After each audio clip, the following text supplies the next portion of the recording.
Le Diable s'habille en Prada 2.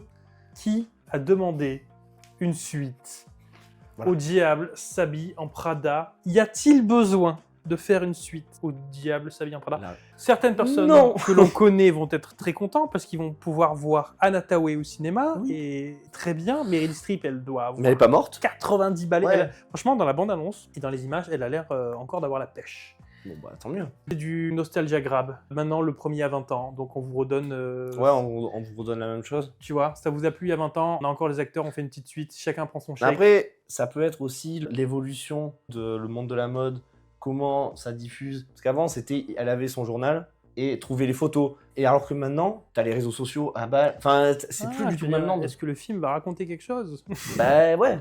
Non, mais je pense effectivement qu'il y a quelque chose à dire sur la mode 20 ans après. Mais je pense aussi que le film va coûter 50 millions à tourner, dont 40 millions de budget dans le casting, et que, sans forcer, il va en rapporter 200-300 millions dans le monde et que c'est gratuit. Parce que tout le monde va dire « Ah, allez, ça va être sympa !» Est-ce qu'ils seraient pas financés par Prada, tout simplement? Ils arrivent, eux, c'est tout bénef pour eux. C'est un placement de produit. Le film, il est peut-être gratuit. Hein. Prada, ils ont fait, tenez, un chèque, démerdez-vous.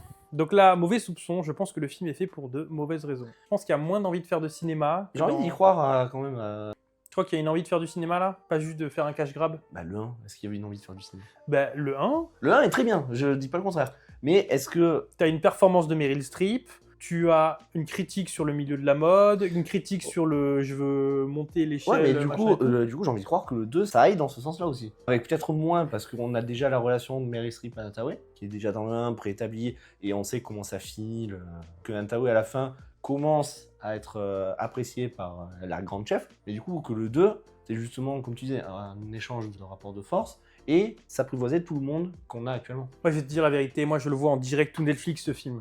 Tu vois, c'est comme le stagiaire là, que tout le monde aime bien avec De Niro et machin. Pour moi, ça c'est voilà, c'est Le Diable s'habille en Prada 2, on est sur le même. Ouais. C'est un film très sympathique, plein de bons sentiments. Ouais, mais si c'est direction Netflix, Prada, c'est pas bon. Hein.